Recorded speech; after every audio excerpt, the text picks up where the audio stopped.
Okay, this is my other video. Uh, right now it's raining. It's almost 6 o'clock in the evening on a Monday afternoon. The rain that we're getting is the remnants from Hurricane Florence that came ashore in South Carolina around Wilmington, which is on the Atlantic coast, east coast of the United States. And of course they had flooding, wind damage, so on and so forth. Whenever it actually came close to the United States, they said it started out as a Category 4, which means it had winds in excess of 140 miles an hour. And whenever it hit shore, I think it was downgraded to a Category 1, which means it had winds in excess of, I think it's 80 to 90 miles an hour, if I remember right. They kind of sort of dodged the bullet, so to speak, on that one. So, this shelter, there's something kind of sort of interesting that I kind of noticed. And I'll show it to you. It's actually dying out. And it is right there. And what that is maple leaf. Now, it's supposed, one of the corners that I had cut down, planted it in the ground, roughly about a foot. All the branches and everything was stripped from it. And the strange thing about it is that the branches that the leaves are on actually grew out of the tree that I had cut down. And it's just kind of odd, I thought. Now, it happens to be on, as you come through the front door, it happens to be on the right hand side, which is pretty much the side that I was going to let you sit on, provided whenever you get here that the shelter's still usable. And it's just kind of strange, I thought. And there's also a big old spider web. I'll kind of turn this camera back around. That way you can get a idea. There's my chair that I had made. And I'm going to eventually make you another one. This here's the right hand side of it in that corner. Right in there is where them leaves are growing. And of course the spider web is stretched from between my chair and that center post where the lamps are hanging at. And there was a little woolly worm in here. I don't know where it went unless it's crawled off, I'm hoping. The thing about woolly worms are, in the country, the old timers, they would use them to predict what kind of winter we was going to have. Now, old wives' tales, of course I was always told to be wary of old wives bearing tales. Wives' tales say that the more black on a woolly worm, the worse weather we're going to have. Well, this woolly worm was black on both ends, roughly about 1/4 of an inch, I'm guessing. And I'm trying to think, probably about 10 millimeters. Yeah, 10 millimeters is the how far in from the both ends of it was black. The woolly worm itself was roughly, I think, about a little over an inch or so, maybe an inch and a half, give or take. Which millimeters, I'm not even really sure what that is. But I had Madeline out here. I was going to try to let her be part of this video, but I was on the back porch on YouTube trying to find another song for you, and she decided that she needed to go in, so I went ahead and let her go in. Yeah, it's raining. It's not real chilly. Well, I think the temperature is about 70 degrees or 20 something or the other Celsius. And other than it raining, there's kind of a haze hanging in the distance. So I don't know how good this is going to show up on here. But that's kind of looking over towards the neighbor's house. I don't know how good you can see the haze or anything. I mowed the grass the other day, and it kind of sort of looks like I've cut it with a machete. It's all uneven and everything. And most of that has something to do with the mower deck. I don't know what the deal is with it. But now Madeline, she's doing good. I'm sitting now on the back porch swing, back porch door. And that thing you see there above my head, it's a basically like a night light. It's got a motion detector on it. And it's an idea that my mom had. She came up here and spent a couple of weeks, well, a couple of months actually, after April had passed away. It was mainly just to have somebody here just in case her family decided they was going to come up and try to do something to the house while I was at work and everything. Of course, they didn't know what shift I worked or anything like that, so they didn't have any idea unless they had somebody come through basically what my schedule or anything was. So I've been working some pretty long hours and stuff like that. We've had trouble again with the pin and grommet assembly machine, so I've kind of sort of been going in early to try to get them up and running and everything. And of course, you know, a little bit overtime, try to throw some money back for vacation next year. And I normally don't wear these reading glasses, if you was kind of curious. The reason I got them on is kind of helps me see a little bit better, because I'm kind of getting to the point where it's getting hard for me to see stuff up close, kind of read small print and everything's expiration dates. And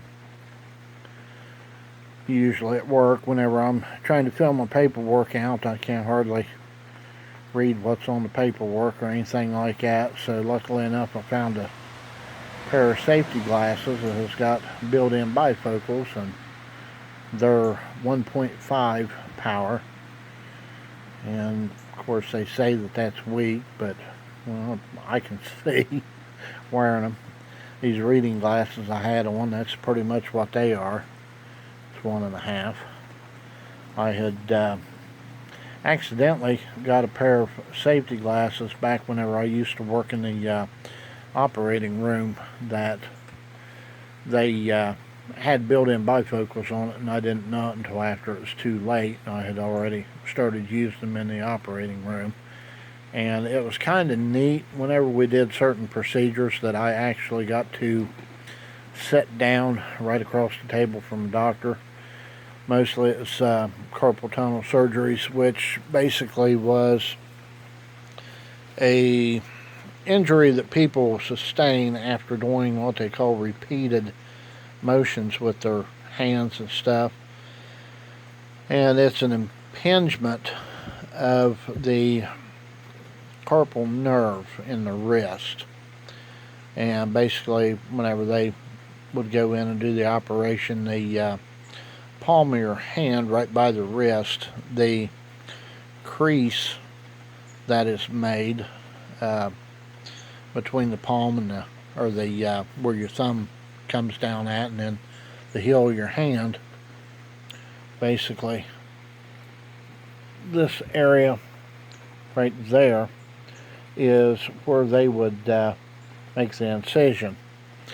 Then they would dissect down to this little, kind of best way to describe it, look like a white rubber band, and that's what they call the carpal ligament. And they would basically cut it and stick a pair of hemostats in there to kind of make sure that it's freed up off the carpal nerve. The carpal nerve it looked like kind of like a silverish white band that would run towards the palm of the hand back up the forearm. And they would go in and they would free that up, inspect it. The doctor would usually grab a hold of the ligaments that went to the fingers, which was kind of neat. He would hook onto them and kind of pull up on them, and it would actually cause the finger itself to bend, and they would irrigate it out and close it up. And usually whenever they would bandage the wound up, they would put some folded 4x4 gauze on it and wrap a ace wrap around it and give it a little bit of flexion. In other words, they would wrap it with the palm of the hand kind of sort of up and the back of the hand bent back towards the body just a little tiny bit to kind of help keep the space that they opened up open. And usually from incision to where they get ready to close, usually about 15 minutes. It's a really quick procedure that I heard takes quite some time to recover from. So I'm going to try to make another video. I'm kind of sort of trying to decide just exactly where to do this. I'm thinking either Logan, which is a little tiny town not too far from where I live, or Lancaster, which is a bigger town, roughly about 45 minutes or so away from where I live at. If I do it up in Lancaster, I'll probably go up to Rising Park and shoot some footage from up there, or I could go downtown if I could figure out a decent place to film.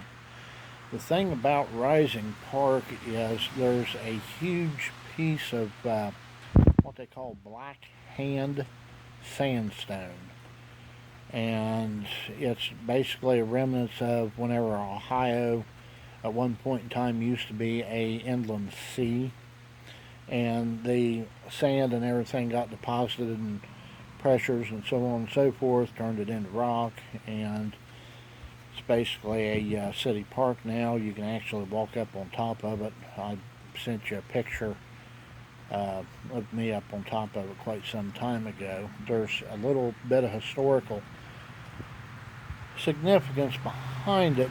It used to be the Indians in this area, mainly the Shawnee, would capture settlers, and they would either take them and adopt them into their tribes. They would, some of them they would make slaves where they wasn't really fully adopted or anything, but it was basically they was treated with the kindness of a stray dog.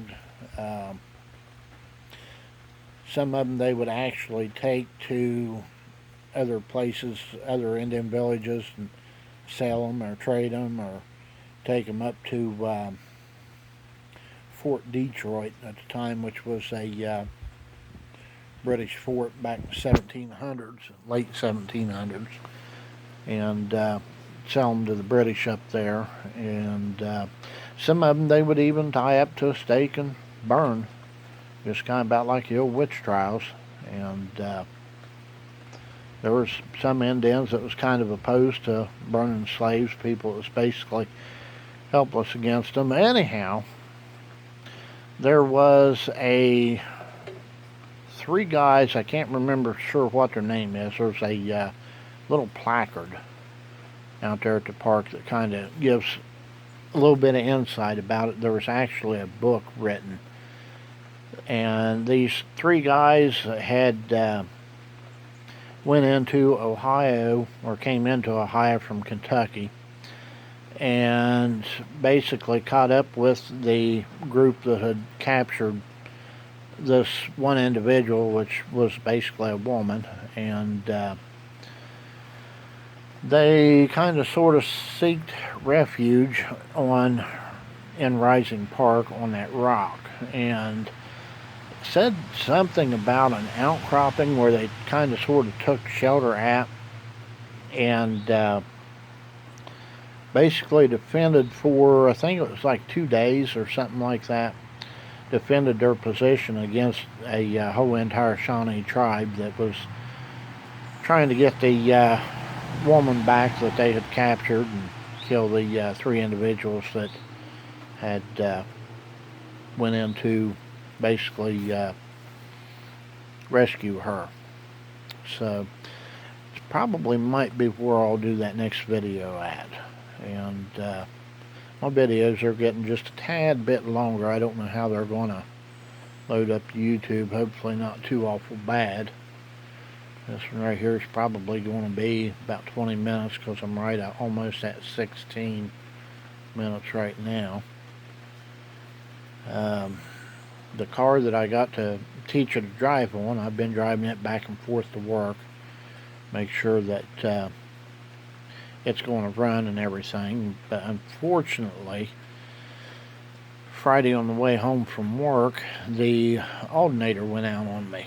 And I think it was Sunday evening whenever I got home from work. I was off Saturday. So I kind of sort of got housework done around the house, and of course mowed my grass and got it botched up. And I got the opportunity. I went ahead and drove the car into one of the local auto parts stores that can do testing and evaluation on the car before you start tearing into it. And that's basically what they said. They said the battery's not charging, so it's the alternator's shot. So I'm going to have to try whenever things dry out, probably later on this week, tear into it, get the old alternator out of it, and run into town to get another alternator. So that's pretty much how that's went. And a lot of the flowers here, of course there's some wildflowers that's actually still bloom, but I'm pretty sure the roses on the rose bush is all pretty much done. And I'm thinking it's a lilac bush. It had some blooms on it, and they pretty much came and gone. The flowers around the corner here in the flower bed, they're pretty much all done. So probably one of these weekends I'm going to have to get out there with a pair of trimmers and clip the old shoots and stuff off of them from where the flowers had pretty much fell off and everything. So that's pretty much about how things has been going here. So I kind of sort of hope everything is good on your end, and hope to get to talk to you here before too long. So I will catch you later. Bye. I kind of figured here before I got clear off of here, put my phone up to let you take a look at this car, and there it is. Of course, this phone is kind of hard to get a real good shot. Of course, it's white. It's 4-door, little 4-cylinder. Gets decent gas mileage on it. The heater and the air conditioner and everything works. And really about the only bad thing is there's a dent and a little bit of rust on the back end of it. Other than that, not too bad of a vehicle. So, oh yeah, here's down to the highway. Everything, I'm not too awful far from it. It's a state route, which means the state, Ohio, usually takes care of snow removal on it. There's township roads pretty much all the way around me, and those you gotta usually wait for the township trustees to take care of, which basically is kind of like people that they run for the position. They get, I think it's like $50 a year, $50 to take care of stuff like that. And I don't, well, I've thought about it, but I talked to one of them. They said it's more headache than what it's worth. So, well, I will get off of here and talk to you later. Bye.